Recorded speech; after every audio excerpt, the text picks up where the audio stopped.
ما مقایسه نکرده ایم. برادر اگر به یک تاری موی کودک ضرر رسانی قسم میخورم تو را در اینجا پاره میکنم. عقلت را کار فرما. هیچ کار کردن نمیتوانه. از این آدم دیوانه میشوم. شخصی که به کودک ها ضرر میرساند آدم نیست. من او رو نیست میکنم. رجب بیستو حاضر وقتش نیست. او خطرناک است. به کفار رده. مگر من کودک را میکشم. سلاح دارم گذاره. به کفار رده. مایلش سلاح را میگذارم. زمان چی تر میگذاری؟ میگذارم مایلش، اما من باید کاری را به انجام رسانم. چی بوده است؟ کودک را نجات دادم. گذشت بیسترم. گذشت. به امنیت خبر دادید؟ بله، حاضر آمده آنها رو میبرند. خیر همش گذشت، لیکن یک چیز رو پرسم، اکای اوری و شاهین در کجایند؟ از کفای ماشین رفتند.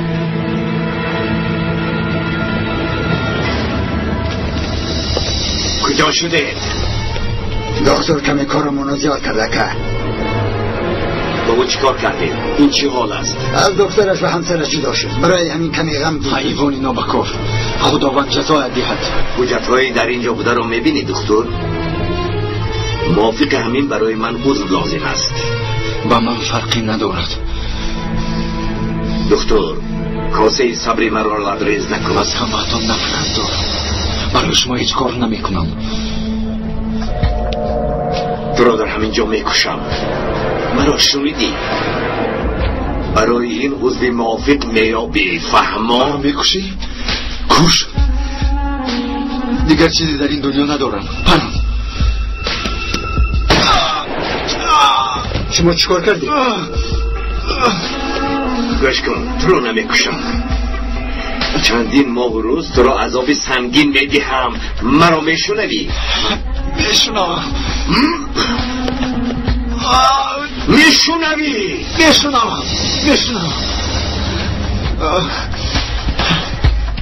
با این حریف را بندید. به این هم تیر در درون نیست. تا اجرای کارمون زنده میماند. فهمیدید؟ خوب شده است. جمشید کجا شد؟ در راهن. بازم ها را گرفته میاد. کنی زنگ زن. در کجا رسیدن؟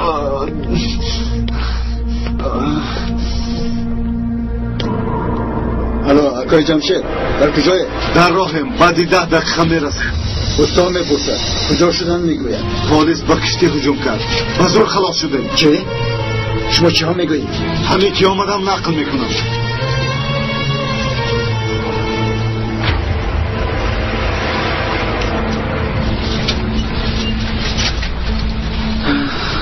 با کجا میرفته باشه من؟ معلوم است که با جای خوب نمیرویم. با کجا رفتن ما رو هم نمیدانیم و نمیدانیم که در آنجا چی میشه. تو همیشه مثل کودکان گریه میکنی. خنده آور نیست. برای خندیدن نگفتم، من جدی ام. گوش کن، اگر خواهی برای تو نقطه شستشوی ماشین ها گشایی، ماشین شتا میگردی. چه گفتی؟ دمت را گیر.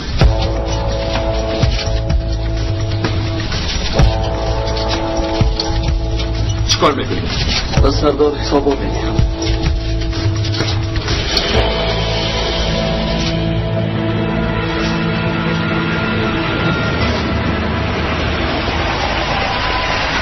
من آمدم.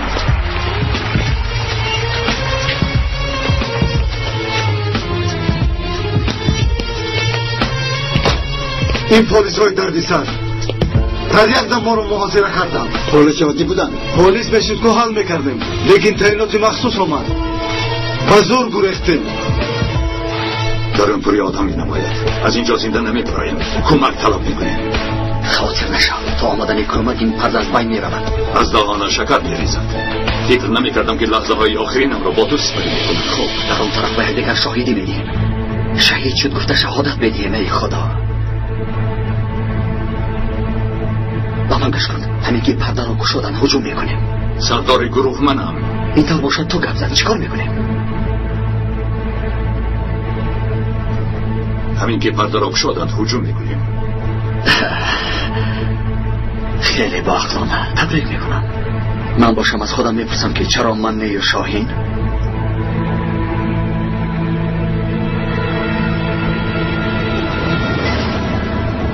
گوش کن، استاد در همینجاست. این بار خودش راهبری میکند. شما کجا شدید؟ اوه استاد، چقدر سورپریزی خوب. شما را هیچ انتظار نبودیم. خیلی زود آنها را فرارت کارا سر کنیم. وای وای وای وای، شنیدی که ها در اینجا بودند؟ اگر خطا نشنیده باشم استاد بود. آمدی کار را بینم، ما را به نزد استاد بردند. در هوا میکفتیم و در زمین یافتیم. چرا این آدم را میکوبی؟ این آدم برای من بسیار مهم است، برای تو هم.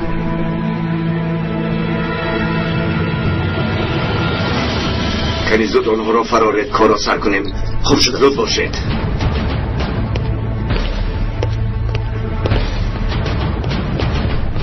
عارف، تو چی گفتم میخوایی؟ چرا این آدم مهم بوده است؟ به من چه علاقه دارد؟ شاهین نخواد در یک جمله اینقدر سوال باشد، به کدامش جواب دهم؟ اگر یکان چیز را دانی آدم بر این جواب ده. حاضر وقتش نیست. شما کسته؟ در اینجا چی میکوبه؟ براستی ما در اینجا چی میکوبیم؟ گروهی قاچاقچیان را میکوبیم.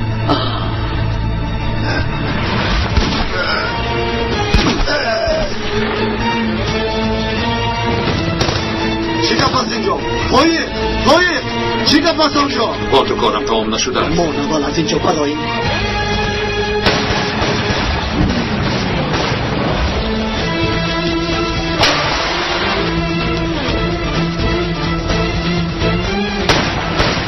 شاهین و عارف، نه شما اینها را میشناسید؟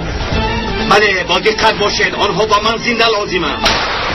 تو چی ها میگویی؟ آنها آدمان ما را کشته ایستادند.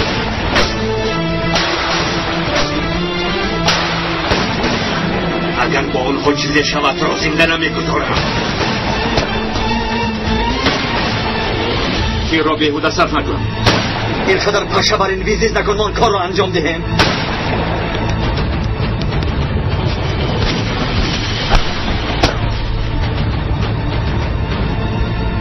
تماشا کن و آموز.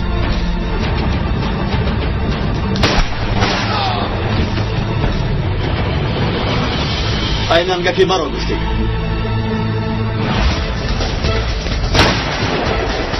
استاد، از اینجا برآمدن نمیتوانی. آنها هم تو را میشناسند. خیلی خوب میشناسند. آنها برای تو آمدند. قبلا آنها را تو به اینجا آوردی.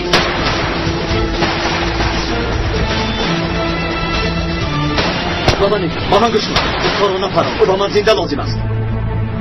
این آدم کیست؟ هیچ نفهمیدم. کسی نباشد. تو چیکار داری؟ دیگر نباشد او را دیده برابر میپرانم. در 40 سال یک بار از تو خواهش کردم، اگر اجرا کنی میمونی. اگر وعده دیدی که مرا احترام میکنی بعد فکر کنی. شو، از تو هیچ چیز نمیخواهم. هر چی میخواهی کردن که من کارم را خودم حل میکنم. عارف، کجا میروی؟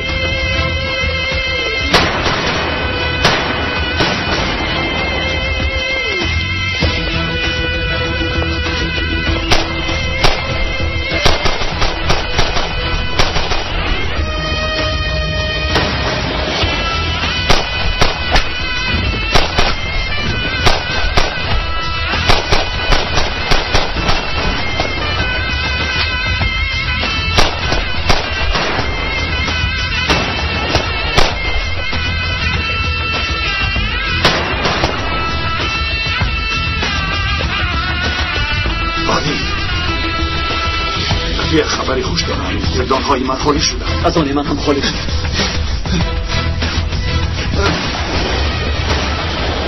هی، با من گوش کن. آن سلاح را با من پردازه میتوانی؟ با تو میگویم همان سلاح را با من دراز کن. تو دم این سلاح را با من پرداز. بعد به کجای خواهی رفتن گیر. عارف، او بی خود است.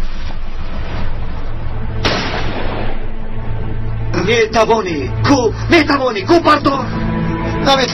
نمیتوانم میگویم کو. چی کار میکنیم؟ تیردانهای هر دویشان هم خالی شد.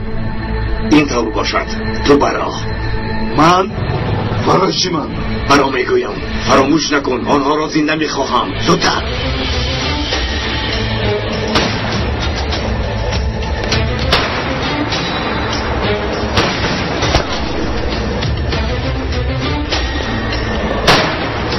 بدانم که تیرهایتان تمام شد.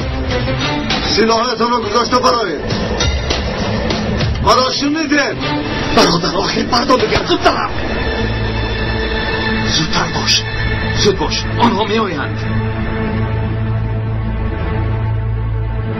دکتر از شاید نجام.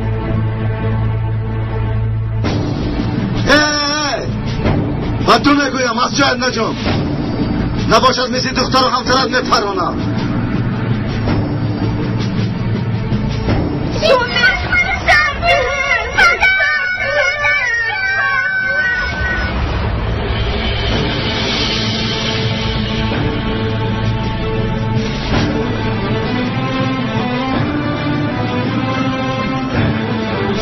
خدایا من گناه بزرگی کردم.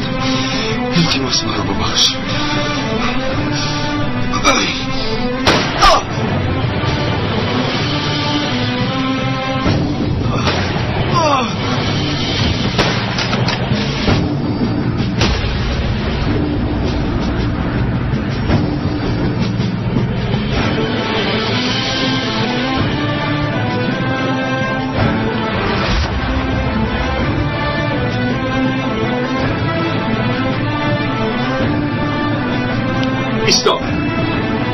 ایستا میگویم نپرد.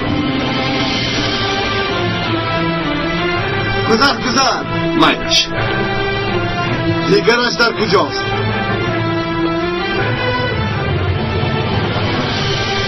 باز کی؟ من تنهایم. تو با من بازی میکنی ها؟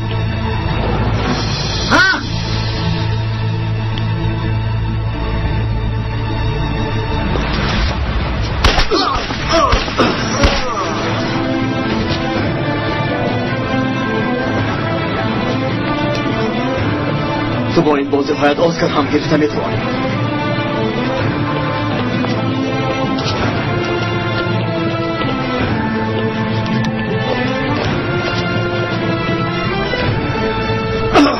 بلا زدن ریخت است. نه جانم، از کجا میبرایی؟ عارف این طبقت زدن را بس کن.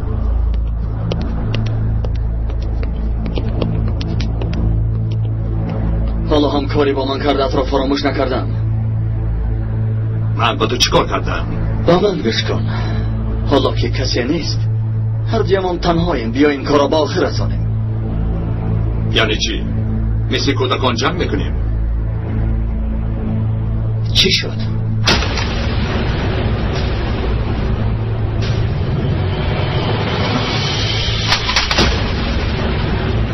ترسیدی؟ میترسم که تو را معیوب میکنم.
اینها را جدا کنید. اینها را جدا کنید. چی کار میکنید؟ شما دیوانه شدید مگر؟ یک به حالتان نگاه کنید. ای بس مردهای کلون، چرا بنگ خود تقسیم نکردید؟ اول او شروع کرد. طاقت دیدنی مرا ندارد. چی تو را طاقت دیدن ندارم ابله؟ حتی به یک ناخونم نمیارزی. عارف التماس به من گوش کنید. از پسی من بیایید. زودتر جمع کنید این همه را.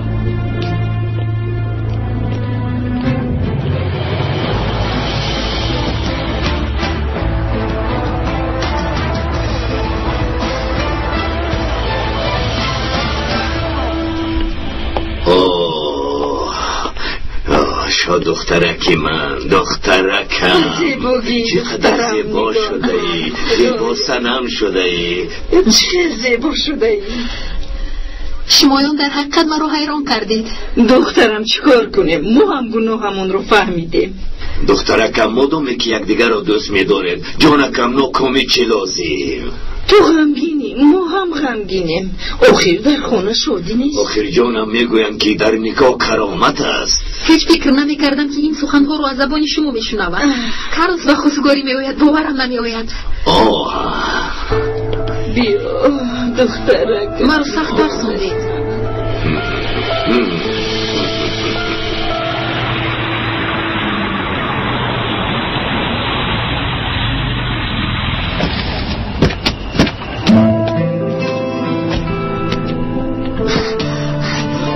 کنی بیوید مادر جان، کنی بیوید. بسم الله الرحمن الرحیم. خدایا خودت را ما کمک کن. خونه شان همینجاست؟ همینجاست پدر. ماشاءالله قصر بوده است. مرحمت، شما پیش گذارید. نه، امشب شما پیش میگذارید. مرحمت گذارید. استغفرالله، این دور نمیشود. مرحمت شما، مرحمت. مادر جان من چه شدم؟ یگانه مادر. ماشاءالله خیلی زیبایی. مادر جان به این هم میدونم لباس هایم با من زیبیده است. مرسی باز پسرم چشمان پرسیدی. آجانی ما مادر جان آخر در حیاتونم اون طرفش رو فهمه؟ رفتی پسرم. رفتی. ایوای آمدند. دخترم ایستا چرا ایوای میگویی؟ گویا به خانه پلیس زده در آمده. در هیجان است اکرم جان. آرام و با چهره گشاده میشینیم فهمون. گوش کن حاضر مینه سرم میکفد. تو کمی صبر کن، این دفعه از ریشهش میکنی. شد بس. خوش اومدید. خوش باشید. شناسید مادرم پدرم. دستتون رو بیبوسم. ماشاءالله خیلی زیبایی. خدا از چشمی بد نگه دارد. تشکر. مرحمت. نه در خانه پایستو رو نمیبراریم. مرحمت. اینها آدمانی حاضر زمانند. همین طور نمیدونستم. مرحمت گذارید. خوش اومدی. خوش باشی. عارف جان، شما چطور جنجال کردید؟ چطور به این کار دست دادید؟ مشتلقت همین طور کاری نشدنی شد. با شما میزیبد. راست گپ جنگ و جنجال با من میزیبد. البته فکر شما را نمیدانم. سردار بودنی شاهین تو را به غضب آورد. ماند از برای خدا چه خیل سرداری. اگر فوتبال بازی کنم هم من او را هیچگاه سرداری دسته نمیگذارم. اکنون راست کچین و راست گوی میگویند. شاهین را هم در دشت پرتافته نمی شود. من حقی هیچ کس را نمیخورم. راست گپ او یگان کمبودی ندارد. به برادرم ظریف نگر. در 2 دقیقه ما را فرو. البته ما قدر آدمی ضروری هم نیستیم. این طور گفتم نمیخواست. خیر چی گفتم میخواست؟ چی گفتم میخواست؟ چی گفتم میخواستی ظریف؟ هیچ چیز گفتم نمیخواستم. خواستم را گفتم. ای خدا شما بیمارید. با فکری من از شاهین رفته بخشش پرسم. من از شاهین بخشش میپرسم؟ بهترش بسرم تیر خالی میکنم. خدایا توبه. تو چه ها میگویی بسرم تیر خالی میکنم؟ مثل طلبه های مکتب. مگر به تو میزیبد؟ بخشش پرسم. خیر چی میشود؟ چون این دشمنی آشکار برای هر دیامون هم خوب نیست. برای چی؟ هم مرا به خودت دشمن میکنی. فرقی ندارد. عارف در آخر به دامم افتاد. بهودگویی نکن شاهین. فرصتی که میجوستمش به نزدمون آمد. تو چکار میکنی؟ همینطور. میخوای چکار کنم؟ صبرت رو زیادتر کن. اکنون تو سرداری گروهی. باید محبت همه رو به دست بیاری. مخصوصا با عارف نزدیکتر شو. احمقی است.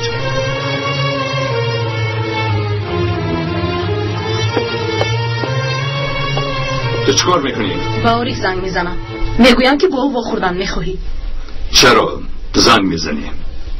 گفتم نمیخواهم در بینتان جنجال باشد. صدا داد. گیر کنی گیر. الو عارف. خیرت شاهین. میدونی برای چی زنگ زدم؟ برای جنجال امروزه. این که چیزا میشود اهمیت نده. شرمخور در روزی زدن رو هم یاد میگیری. من جدی میگیرم. خیر گپ زد. گوش میکنم. با تلفن نمیشود. وا میخوری. مایلش کی؟ بیگاه وقت داری؟ بله در حال مرکزی با میخوری. بعد از 1 ساعت. مایلش چی شد؟ چی میگوید؟ او خوردم میخواهد. میروی؟ البته میروم. کوبینم چی در دارد؟ باز جنگ میکنه همی دغنه؟ وعده دادم نمیتوانم. آخر چیکار کنم؟ بعضا عصبم رو خراب میکند. مایلش اینطور باشد من هم میروم. همراهتان میشینم.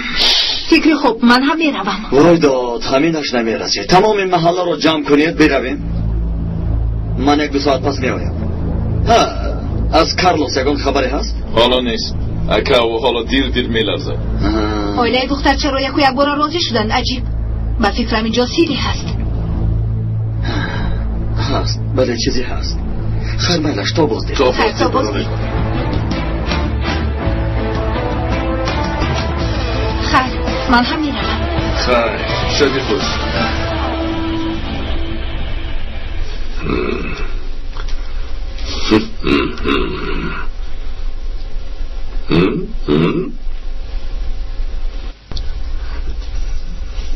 یعنی کلان اینها شمایید؟ جناب من کلان هیچ کس نیستم. مدیر شعبه تعیینات مخصوصم.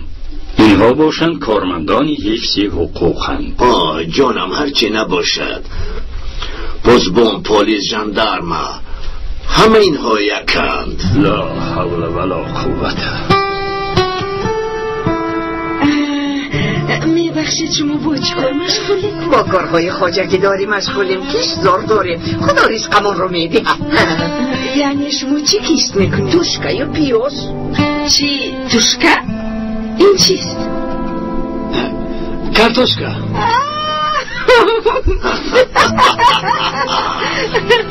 کارتوشکا رو شنیدی؟ توشکا میگوید. شنیدم توشکا گفت.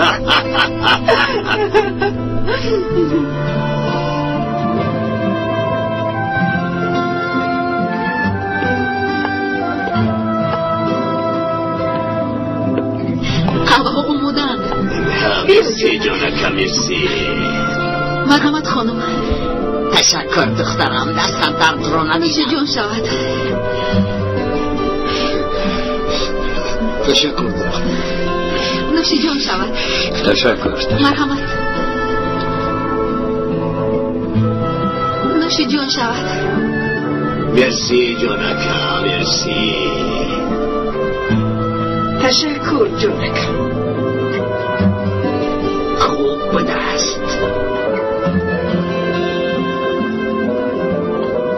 تشکر جانم. نوشی جون شود. دخترم همروهی قهوه و لیکیور نگذاشتی؟ آخر اینطور نمیشه. در حقیقت جناب شما لیکیور شده نمیکنید؟ اینی خانم ما نمی آخر حالا 3 ماهی مبارک است. برای ماهی رمضان آمادگی دیگر لازم است. دوستم در این موسم 40 روزه بوده است. من هیچ نمیفهمم وقتی که این قدر نعمت هست گرسنه نشستن بیعقلی است بگمانم. ابلهی است. یعنی با خدا گرسنه نشستن معرفت است. برای تربیه نفس روزه این امر پروردگار است. با خدا در دیهای ما بقای ذاتی هستند. چقدر در پیششان گذاری میخورند و رم میکنند. ای جناب عالم حیوانات بر نفسشان حاکم شدن نمیتوانند.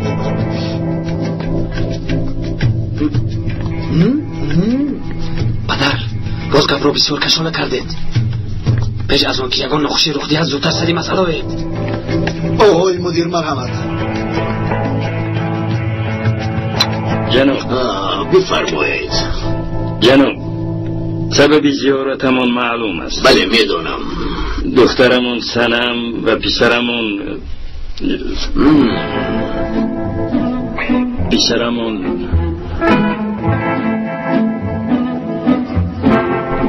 کارلوس.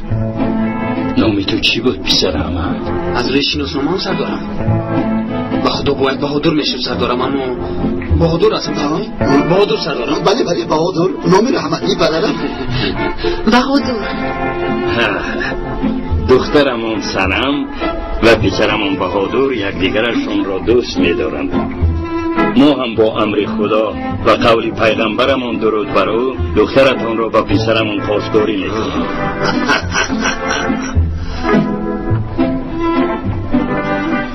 اوه صد شکری خدا. بخیر باشد. جمشید اومد. در اینجا چی گفت ها؟ جمشید خوش آمدی. نمیایم گفته بودی کو؟ جمشید شناس شوید پسرمون جمشید، برادری خوردی سنم در انخره میخواند. با موضوع پلیس خوش آمدید. خوب شد که آمدی. چرا خوش آمدم؟ چیزهای شنیدم راست است. چی شنیدی؟ با این فاشیست خاندار میشده این؟ جمشید خدا در بالای سرم زد، برادرش انقلابچی برآمد. این خوب است؟ پسرم چه خیلی فاشیست؟ تو چی ها میگویی؟ دمت رو گیر، از خانه همون در شوید. جمشید بس کن. جمشید چه ها میگویی؟ با مهمان هایم مجتب گپ میزنی. التماس پسرم التماس. جمشید دستت گذروندی. کنی زود برو. هیچ کجا نمیروم. به این خانه فاشیست ها نمیروم. جمشید خدت برای سرم برادر جمشید چی کار میکنی؟ شخصا که مادری من دست میبردارد، حالا از مادرم تولد نشده. سرد را مایده میکنم. سرم رو سرده میگویم بس. درست همیدی سرد را مایده میکنم. چین میگویم. عقلت رو کار فرما. شد آرام شوید. آنها یکدیگران را درست فهمیدن. این چی برادر هستن؟ جمشید خوش میکنم. آرام شو.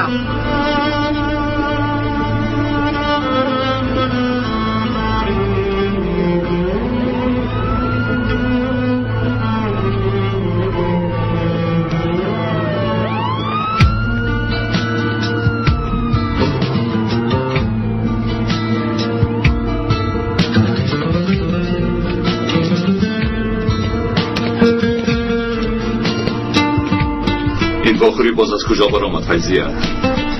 هرچی میگویم اجرا کنو بس. به من نگر، تو طرفداری من هستی یا طرفداری آری؟ در این راه یک جایی تنها باید کمی با عقلانه رفتار کنیم. همین خدر. حاضر باز بیهوده گویی را سر کرده از صفایت رو بیان کند. اگر تو با او دوستانه نزدیک شوی خواطر نشوی چیز نمیگوید. ماشاءالله در یک مدتی کوتاه عارف را آموخته ای.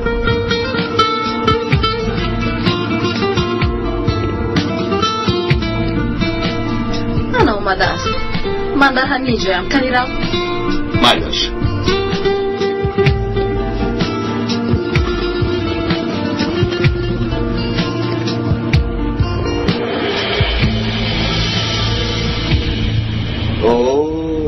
هم دعوت میکنی و هم دیر میایی. حلالت بود. مرا ببخش، دیر کردم. عذر میپرسم. ای خدا، تو سرت را به یگان جا زده ای؟ گوش کن، برای آدم برای صحبت کردن آمدم. خیر، مادامی که اینطور میگویی ما هم آدم برای این گوش میکنیم. چی در تو این کار رو میکنی؟ چی در با چنین آدمی دستش در خون آوده خاندار میشم گفته او رو به خونه میاری؟ جمشید التماس پسرم آرام شو. التماس ببخشید. التجا میکنم. خیزید مادر جان، رفتیم پدر. دستو دروی ابلهی بی تربیه، آدمی بی عقل. خیر بگذار با گفتی تو من فاشیستم، قاتلم. ابله، پدر و مادری من چی گناه دارد؟ بالها چرا دست نمیدی ابله؟ یگان نفرتان رو در این خانه دیدن نمیخواهم. تا زمانی که من هستم اپام رو در خوابت هم نمیبینی. جمشید تو خودت رو کی میسوبی؟ شد گپ رو دراز نکنید. بیایید رفتیم. خوش آمدید. حسنم دعا گو. فکر نکنید که نفهمیدم. این دام شما بود. باید از اولی دعوتتون این رو میفهمیدید. بفرمایید.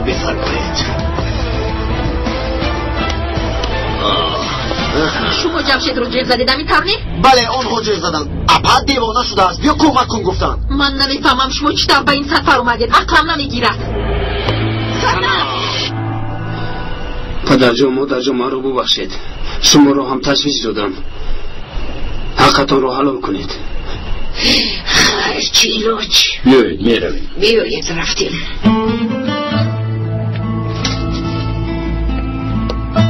کارلوس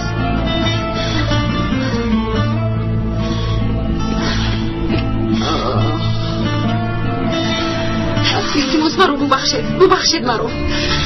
دخترم زق نشو. پاک بودنت از چشمانت معلوم است. بین زیبایی درونت به بیرون ظاهر شده است. ماشاءالله خودت را زق نکن. یک دختر رو 1000 کس خواستگار میشود و یک کس بگیرد یا نصیب.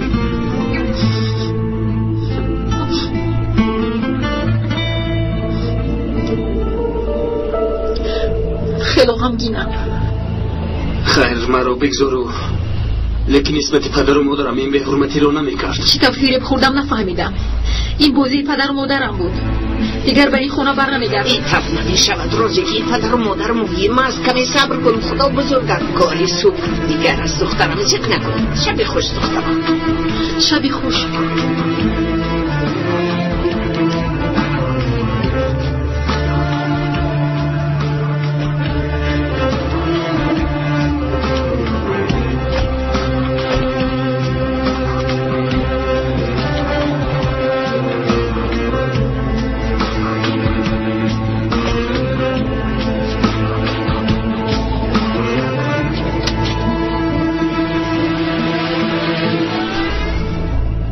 اگر ما ناراحت باشیم تمام گروه ناراحت می شود.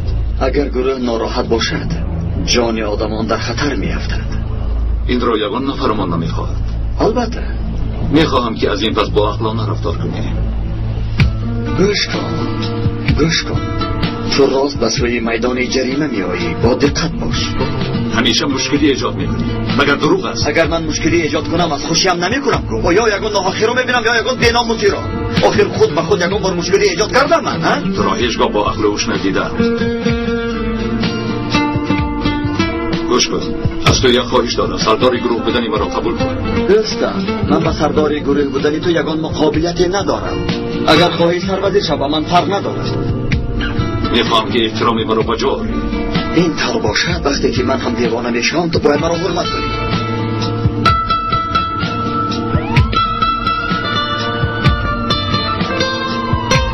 قبول. بسیار خوب. آفرین.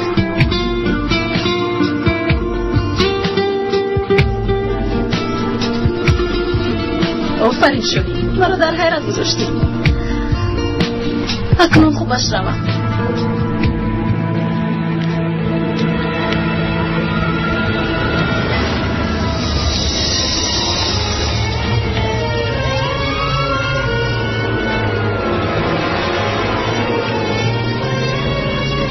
شاهین را تعقیب میکردم. باری فاخور. بسیار خوب. آنها را محاصره کنید. هر دویشان را هم میگیرید. رفته.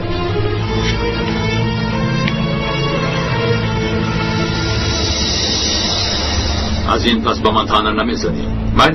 میلش اگر به من دست نرسانند از دستم ضرری نمیبینند. مشکلی نخواهد بود. دستانت را بردارید.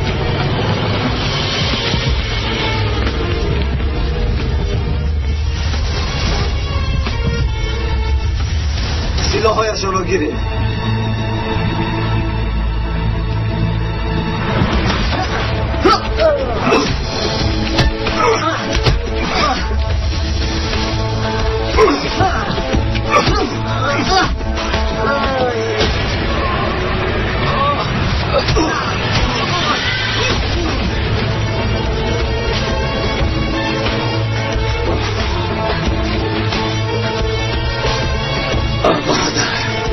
من در خوردیم بیماری خوریشه شدم. خاطر نشم، درد نمیکند. انا همین خیر.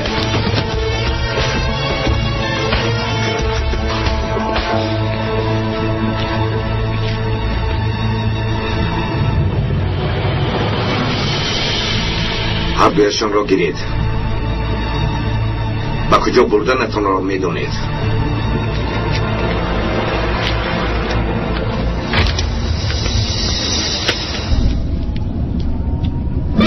زیق نشو پسرم، مگر دیگر دختر یافت نمیشم؟ این طورش نیست مادر جون. اگر باشد هم من نمیخواهم. هیچ گپ نی پسرم، نصیب نبوده است. من شما رو با اتوبوس سوار کرده خودم میآیم. پگاه بر وقت رفته انگشترین ها را میسپارم. چی شد؟ زود دست کشیدی؟ چیکار کنم سردارم؟ شرمندگی را خودتان دیدید. هیچ گپ نی. این عشق است دوستم. آدم رو هم رذیل هم وزیر میکنه. مگر در کتابی ما نوشته شده است که از دوست داشته دست کش. آفرین مدیر. من برای همسرم 5 مراتب خواستگاری کردم ندادم. در آخر گریزاندم. بله. چرا من این رو باید ندارم پدر؟ آخر تو اون وقت نبودی پسرم؟ نه، آخر نفرتون رو باید ندارم. خلاصه همین که دست نمی کشید. باری دیگر رو اگر از در پیش کردن دست کریزه درو. این عشق از پسرم دوست داشتن است. مجنون به بیابان افتاده است. چندین لیلی ها خونی جگر شدند. در این کار پس نمی گردند. سردارم اکنون دلم پر شد. التماس مرا از خودم بیرون نکنید. ما حقیقت را میگوییم کارلوس.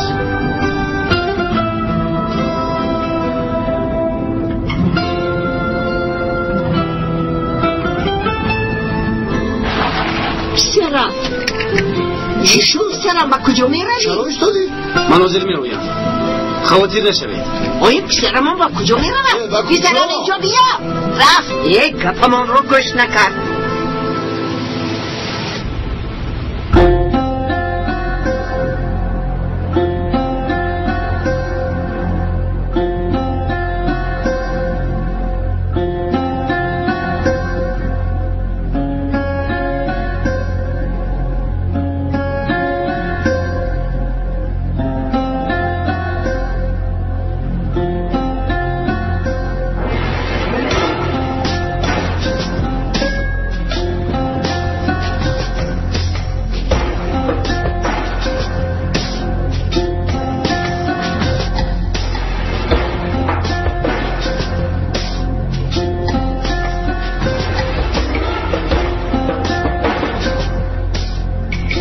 تاجران از هر دویشان نمونه گیرید. موافق بودن یا نبودنش را به من خبر دید. سردار خبر رو انتظار است. نتیجهش صبح معلوم می شود. عجلا گفتم. اینجا کجاست؟ چرا ما را اینجا آوردید؟ اینجا خیلی عجایب بوده است. و به مرخانه هم مانند نیست. ما در کجاییم؟ حاجت به ترسیدن نیست. کمی مهمانی ما می شوید. چرا هر دویمان؟ چرا من و شاهین در اینجاییم؟ اینقدر سوال بسیار ندهید. اگر انتظار شوید جوابش رو میابی. گوگل زن در باره ما چی میدانی؟ این را از کجا برآوردی باز؟ پیش از مردنش ماجر گفته بود. ماجر گفتی؟ چی گفته است؟ گویا شاهین در حیات من نقش مهمی داشته باشد و همین مانند سفسطه های ماجر ابله است. شما به این اهمیت ندهید. خواب روید.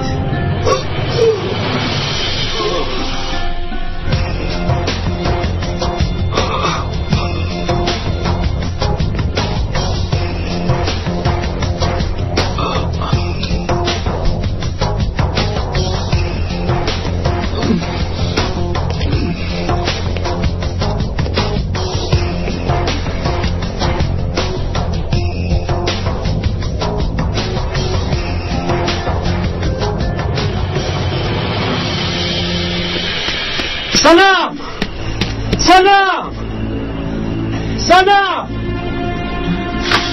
کارلوس چی میخواهی؟ چرا داد میزنی؟ باز آمدی فاشیستی نابکار. قوه یگانه شما برای جدا کردنی ما نمیرسد آقای اکرم. سلام، من تو را دوست میدارم، تا مردنم دوست خواهم داشت. من هم تو رو دوست میدارم. ما رو شرمنده کردی هر قدر خواهید کوشش کنید از سلام دست نمیکشم آقای اکرم. مرا شنیدین؟ من هم دست نمیکشم. اگر مرا زنید پرس کنید کوشید هم دست نمیکشم آقای اکرم. ما رو شرمنده کردی آخر. بس خودکیت را پلیس رو جب میزنم. به این هم من پلیسم. من یکی از شب دیده هایم. کسی را جر زدن خواهید جر زنید گویا میترسیده باشم. شما ما را جدا کردن نمیتوانید. مرا شنیده؟ شد اکنون گپت را گفتی. ما را مجبور نکن که.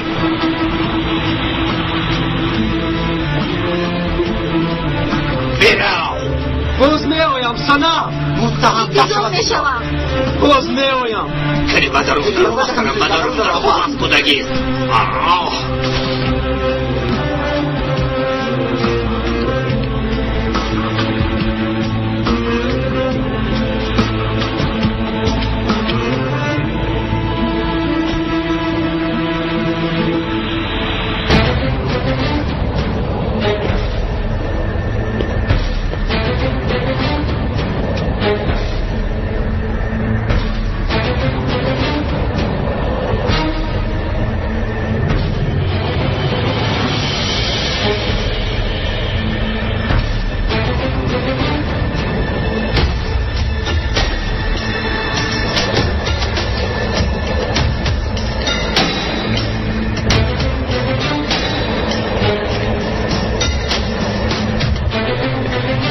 سردارم سلام. عارف و شاهین را داشتیم. تحلیل هر دویشان را هم میگذرانیم. بله دیگر چاره نداریم. دکتر میگوید که سود معلوم میشود. میلش و شما خبر میدهم.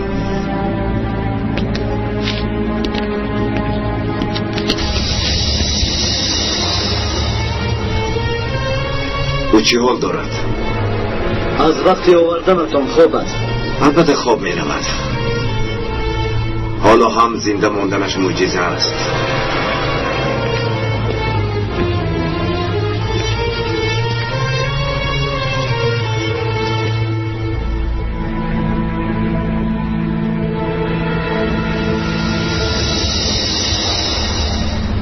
با فکری خودت کار کردی.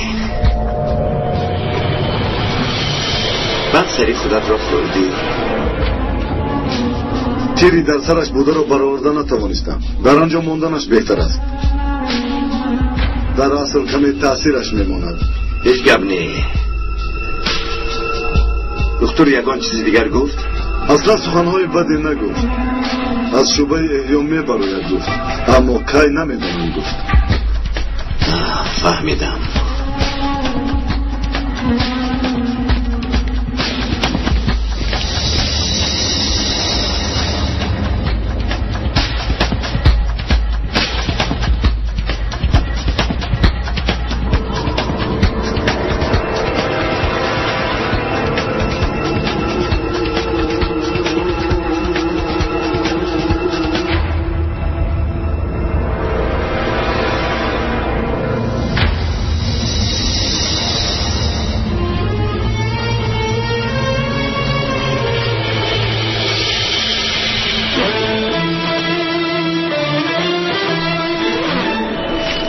نمیدونی اینها به کجا رفتند؟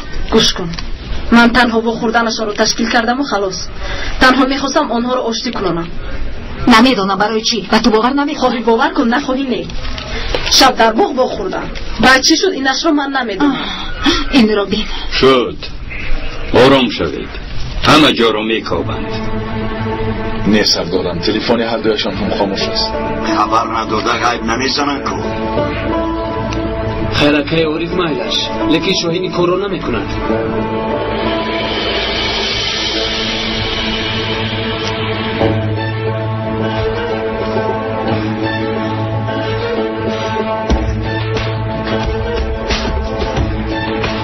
دکتر نتیجهش معلوم شد؟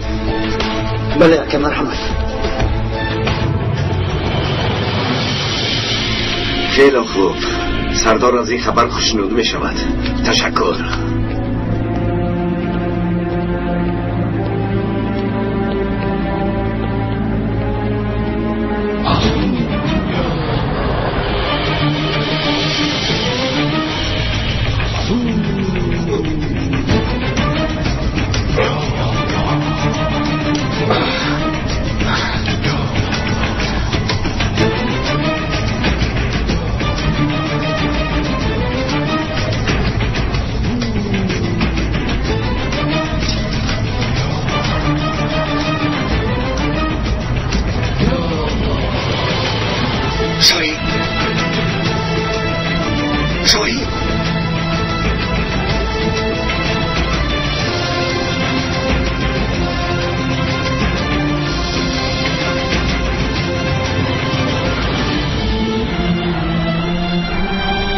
من در کجایم؟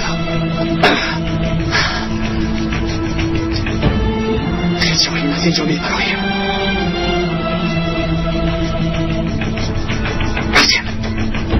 سلام. برای نتیجه تحلیل ها زنگ زدم. بله حاضر فهمیدم. نتیجهش را گرفته زود به شما زنگ زدم. نتیجهش در حقیقت حیرت آور است. از هر دویشان 99% موافق است.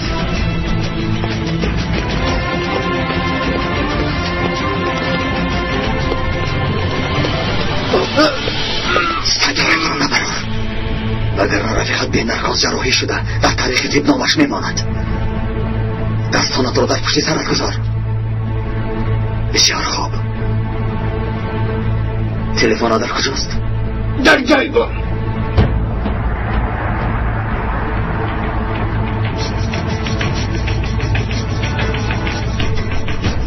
عارف اکی زنگ میزنی؟ بس من تنها رقم او در خاطرم هست. هر دویشون یک بار به کجا غیب زدن؟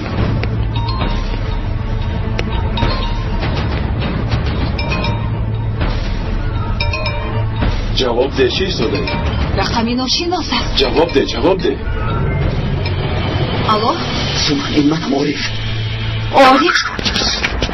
زود همه رو جمع کن و به سراغه گفتم بیار. عارف تو در کجایی؟ ما رو خواطر کردی. شاید هم نیست، تو هم نیستی. ما هر دو یک جاییم. چی کار میکنید؟ سومن استا ما را دوسته.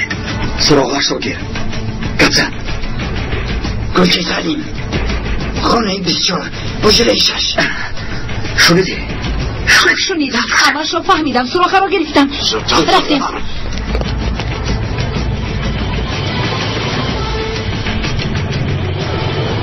خوب شده است سردار. اما با مهاجر کمی مشکلی داریم. بله زنده است اما شاید پیش از زخمی شدنش با عارف چیزی گفته باشد. بکشیم؟ باوری دارید؟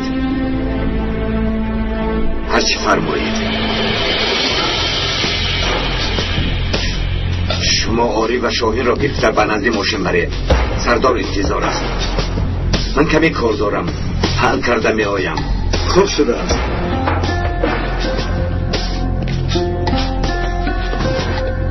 اینها با کجا رفتم؟ نمیدونم. گریختم.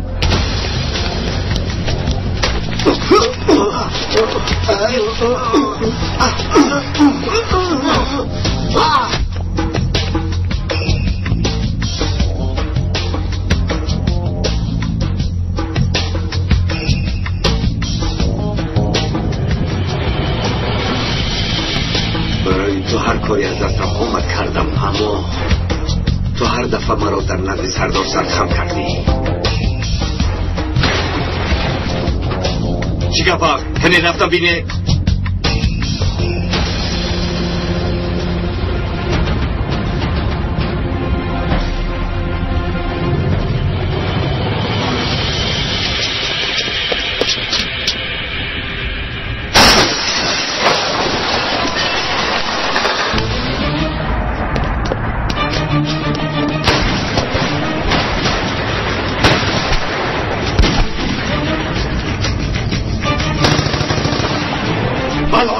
شما را باز همش برباد میروم.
ماجیر، این من هم آخر مرا نشناختی؟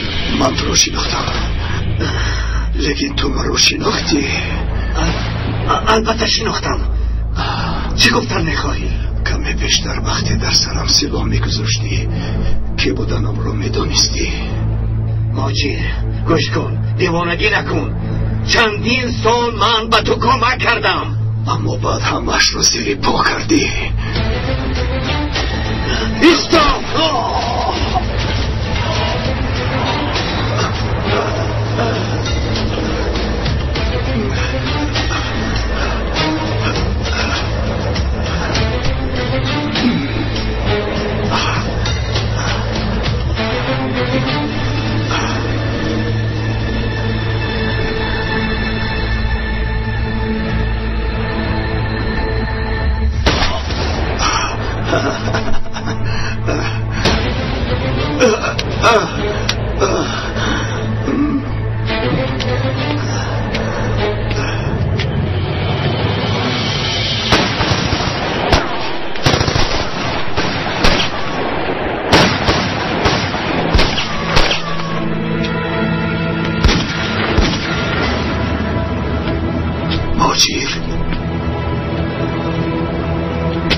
ماجیر است، نمرده است.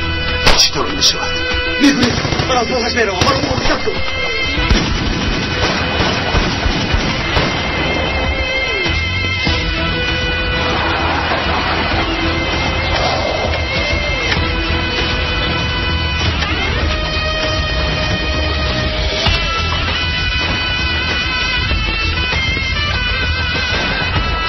از روی دیدم میگیریم. بچه ها که ها همه از رو به شما رسوندن. خدا مددگارشان باشه. با دقت باشید بچه ها. خدا مددگار. آمین. باید سرورم. فیضیه تو در ماشینیست نبرم. بیاید میدرایم. راه گردید میدرایم.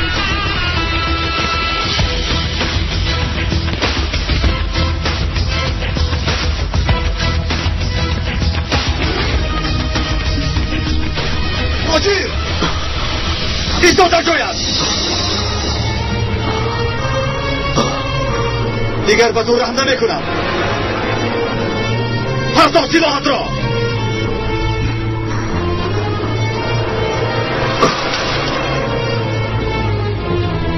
بستوی بعد از مرگم از تو رهایی ندارم. حالا ایست تو مرا نو شناخته ای.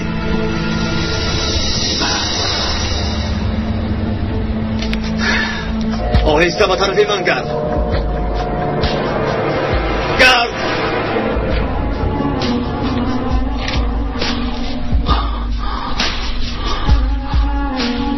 کاسه گذشته کاسه صبرم را لبریز کرده بودی.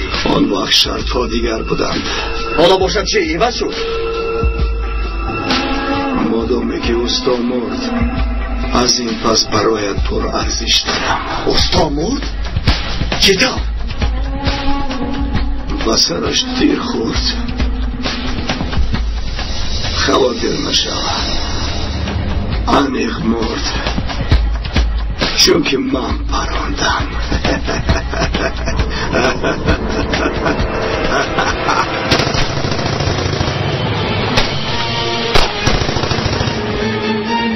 شما کیست؟ بالتر را بیگو یا با دیسکتک هجوم کرده باشد. ناخلهایش را برعکس بستند.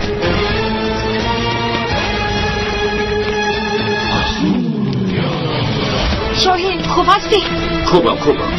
آریف در کجاست؟ پس ماجر رفت. ماجر؟ بله ماجر زنده است. یا خدا، شما در همین جا باشد. منش ایستا، تو با کجا می روی؟ آریف را می یابم. اکا؟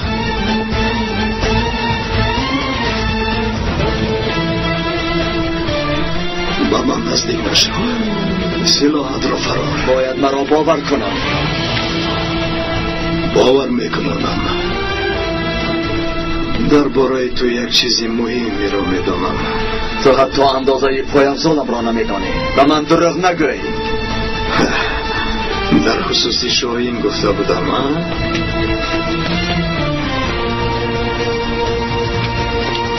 آریف،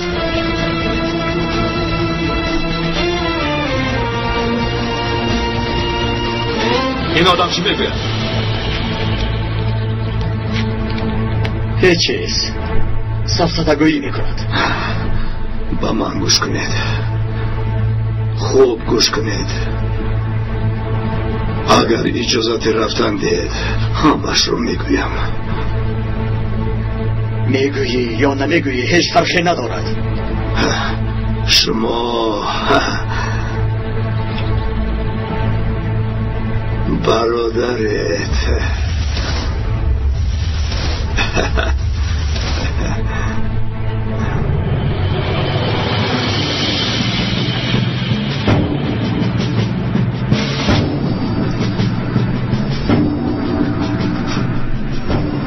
بهانه نکن.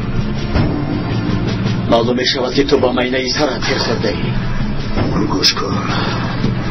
این سر رو بغیر من تنها یک نفر دیگر میداند. او کی بوده است؟ پدرتان.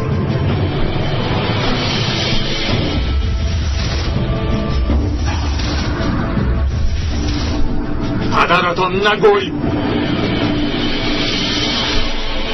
من پدر ندارم. اون مرده است. من هم ندارم. عجبا.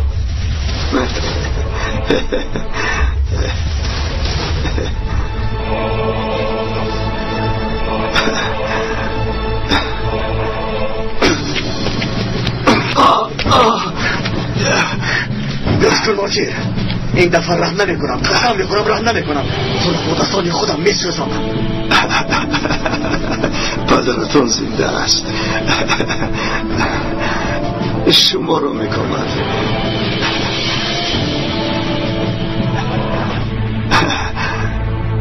من میتوانم شما رو به دستش برم. تو راست نمیگویی.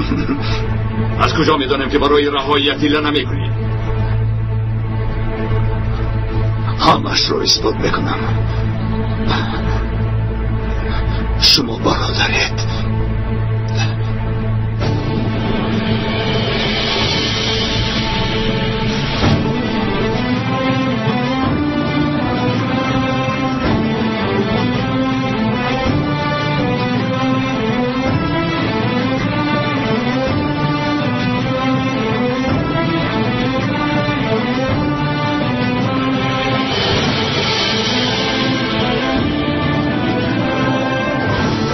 جدی میگوید؟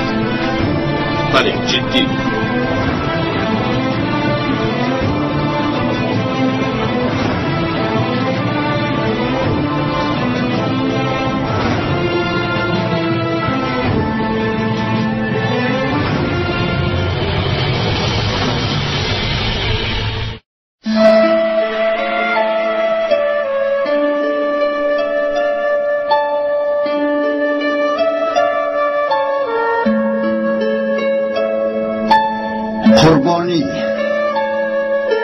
قربانی به مقصد عبادت به خدا حیوان معینی رو در وقت معین شده ذبح کردن است. قربانی در لغت به معنای نزدیک شدن بوده، در اصطلاح دینی به معنای نزدیک شدن به خدا، مال خود را در راه خدا فدا کردن و شکر خدا را به جا آوردن می باشد. قربانی در سال دوم هجرت مشروع گردانده شده است. قربانی با آیت‌های قرآن و احادیث رسول اکرم صلی الله علیه و سلم ثابت است. از جمله در قرآن مجید آمده است: پس برای پروردگار خود نماز گزار و قربانی کن. سوره کوثر آیت 108 قسم 2. در این خصوص رسول اکرم صلی الله علیه و سلم فرماید: آنهایی که امکانیت قربانی کردن دارند ولی نمی کنند به عبادتگاه ما نزدیک نشوند. ابن ماجه ازاهی 2، احمد ابن حنبل مسند جلد 2 صحیفه 321. از نگاه مذهب حنفی قربانی کردن واجب است. سرحسی المبسوط قاهره 1324 و 31 جلد 12 صحیفه 5. کاسانی بدایع الصناعی قاهره 1327-28 یعنی 1910 میلادی جلد 5 صحیفه 61-62. قربانی تنها به مقصد نزدیک شدن به الله تعالی و سرفراز شدن به رضای او کرده می شود. بغیر از نام خدا ذبح کردن حیوان حرام است و کسانی که با این راه ذبح حیوان می کنند رسول خدا صلی الله علیه و سلم آنها را چنین مذمت می کند: خداوند لعنت کند کسانی را که بغیر نام خدا چاروا ذبح می کنند. مسلم ازاهی صحیفه 43 و 45.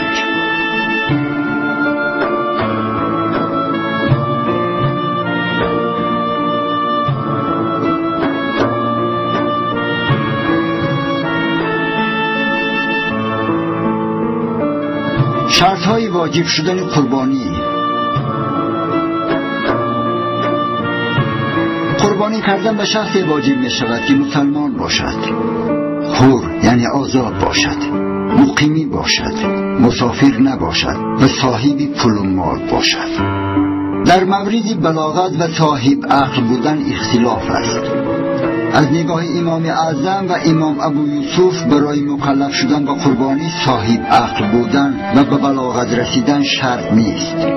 از مال کودک ثروتمند و یا از عقل بیگانه والدینشون قربانی کرده می توانند، اما به عقیده امام محمد بلوغ و صاحب عقل بودن شرط است. اگر کافر در عید قربان مسلمان شود و یا شخصی در همین وقت به بلاغت رسد قربانی به او واجب می شود و باید قربانی کند. کسانی که سفری هستند قربانی به آنها واجب نیست. از این رو حاجیانی که سفری هستند و آنها قربانی کردن واجب نیست، اما به مقیمی های مکه واجب است. اگر شخص در روزهای عید قربان به سفر برآید و پیش از برآمدن این وقت مقیم شود قربانی به وی واجب می شود. اگر نفری در روزهای اول عید قربان قربانی نکند و در روز آخرین به سفر برآید قربانی به او واجب نمی شود. قرضی که نصاب را کم می کند و گم کردن پول قربانی در ایام عید واجبیت قربانی را از بین برده نمی تواند. شخص اگر در اول ایام عید فقیر و در آخر ایام ثروتمند شود باید قربانی کند. شخصی مکلف با قربانی اگر مال قربانیش را گم کند و نصاب مالش پایان فرآید از سبب آنکه در ایام عید فقیر گشته است باری دیگر مال قربانی گرفتن او شرط نیست. وقتی که ثروتمند می شود به جای آن مالی نب می گیرد و ذبح می کند و اگر مال گم کردهش را یابد ذبح کردن آن لازم نمی شود.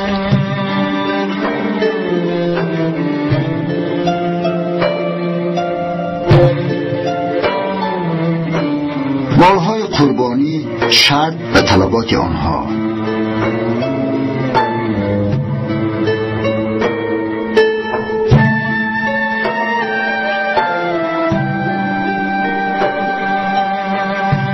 چرواهایی که آنها را قربانی کردن جایز است بوز، گوسفند، گاو، بقه و اشتر می باشند. حیوانهای وحشی را قربانی کردن جایز نیست. چرواهایی که به واسطه جفت به دنیا می آیند هرچند که نرینه آن وحشی باشد ولی مادرش خانگی، قربانی کردن آن درست است، چون که حیوانی که به دنیا می آید به مادرش تابع است.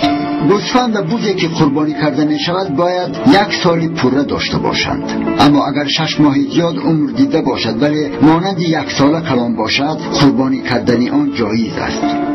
بقه و بقه‌های ذاتی باید 2 سال زیاد عمر دیده باشند. اشتر باشد حد اقل باید 5 ساله باشد.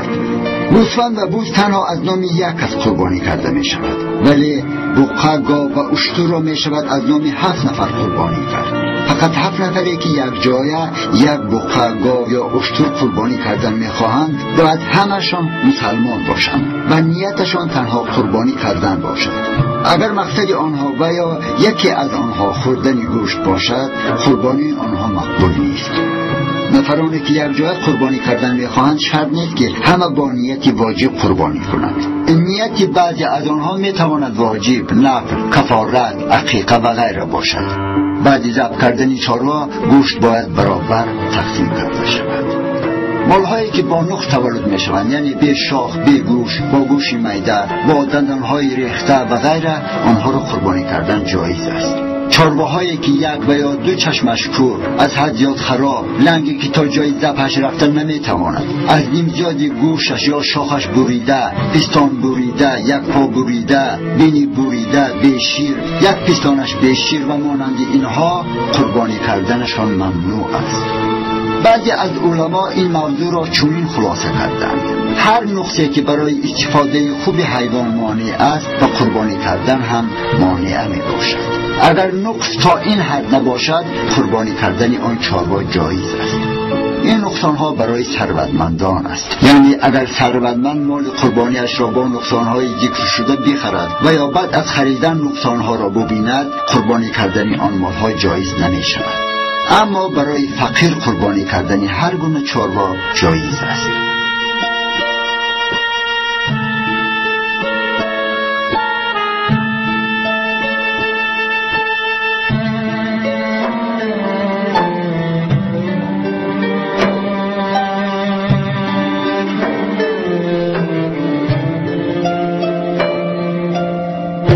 وقت‌های قربانی کردن.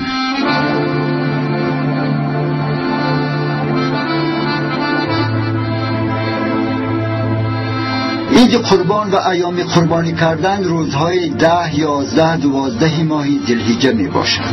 در روز اول عید قربانی کردن افضل‌تر است. تا فرا رسیدن صبح صادق روز 10 ذوالحجه ذبح مال جایز نیست.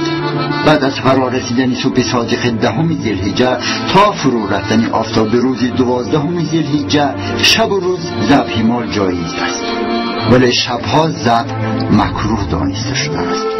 در جاهایی که نماز عید خوانده می شود، در وقت خواندن نماز عید و یا پیش از شیشتن مقدار تشهد قربانی کردن جایز نیست. بعد از سلام دادن ایمان قربانی اجازت است. اما در جایهایی که نماز عید خواندن نمی شود، بعد از فرا رسیدن صبح صادق قربانی کردن جایز است.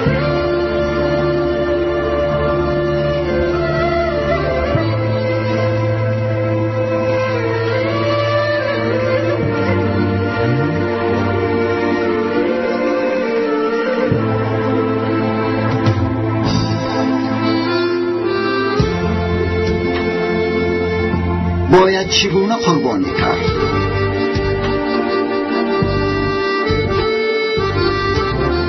برای ذبح کردن چاروا باید قبلا کارد آماده کرده شود و در جای گذاشته شود که چاروا آن را نبیند. سپس چاروا به طرف راست و رو به قبله خوابانده شود. بعد از این تکبیر و تحلیل گفته شود و بعد از آن بسم الله الله اکبر گفته به گردن چاروا کارد زده شود. قبرهای نفس کشی و خوراخوری با رگ‌های گردن بریده شود. سپس برای خنک شدن چاروا انتظار شده پس از خارج شدن خون پوست از بدن آن جدا کرده شود. مستحب است که صاحب قربانی اگر تواند خود مال را ذبح کند و اگر نتواند و مسلمان واگذار کند. و اهل کتاب ذبح کنندن قربانی مکروه است، چاروایی که در ایام عید قربان خریده می شود برای ذبح کردنش اجازه نیست. آن را بعد از عید قربان صدقه کردن می باید. این حکم هم به ثروتمند و هم به فقیران متعلق است. ثروتمندانی که برای قربانی چاروا می‌خرند اما در همان عید آن را ذبح نمی‌کنند باید به مقدار مبلغ یک قربانی صدقه دهند.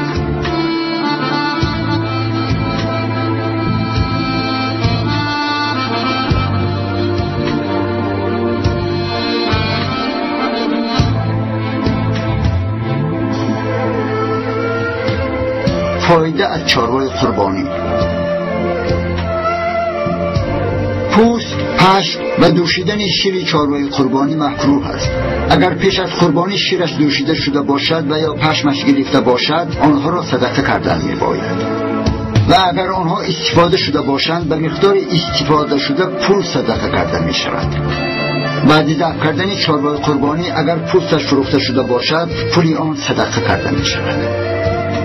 در مورد تقسیمات گوشت قربانی بهترین عمل این است که از یک حصه‌اش صدقه کرده شود، یک حصه دیگرش پخته و دوستان و نزدیکان عزت و اکرام کرده شود و حصه آخرین در خانه گذاشته شود.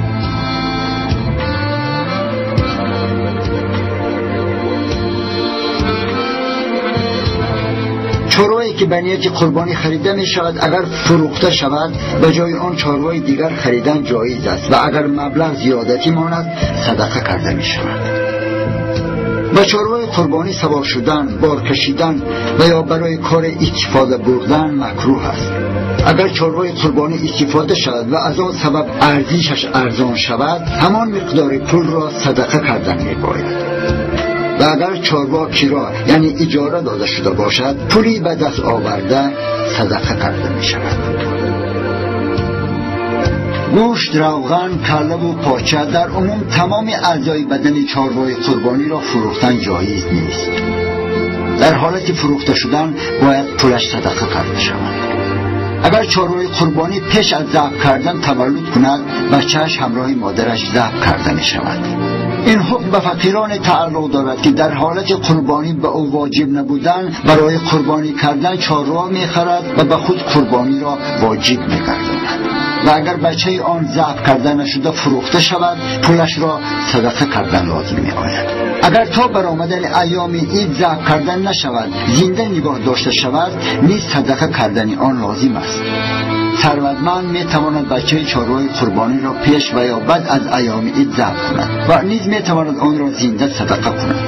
اگر در ایام عید آن را فروشد پولش صدقه کرده می شود.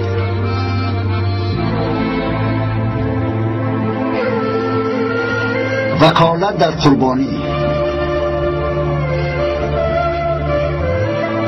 طوری که گفته شد شخص مسلمان میتواند هم خود چاروای قربانی را ذبح کند و هم به واسطه دیگر کس آن را ذبح کند. اجازت دادن برای ذبح کردن قربانی هم لفظی می شود هم فعلی.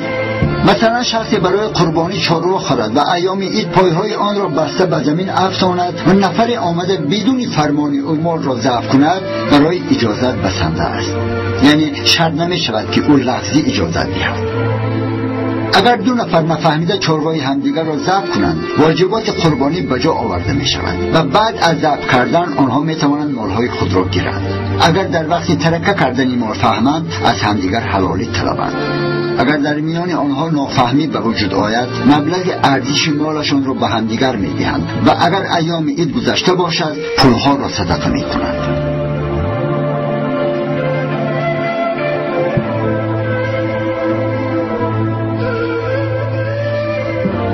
مستحبات قربانی: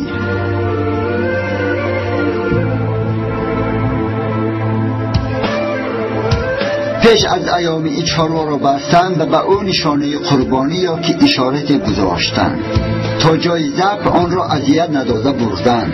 اول قبرهای خوراکخوری، قبرهای نفسکشی و دو شاهرگ‌هایش را با کارد تیز و زود بریدن. به واسطه چاروا را خود ذبح کردن و اگر با واسطه دیگر کس باشد در آنجا حاضر بودن. هنگام ذبح رو به قبله بودن و چنین دعا کردن: اللهم منك ولك صلاة النسك ومحيا وممات لله رب العالمین لا شریک له و بذلك امرت لأنا من المسلمین. خدایا این از توست و بر توست. نمازم، بندگیم، قربانیم، مرگ و زنده شدنم تنها از برای رب عالمینان است که او بی‌مثل و بی‌مانند است. من از تسلیم شدگان این امر هستم. دعا را پیش و یا پس از بسم الله خواندن، یعنی دعا از بسم الله باید جدا خوانده شود. یک جای خواندن مکروه است. تا حد امکان چارهای قربانی فربه و چرگوشت انتخاب کردن.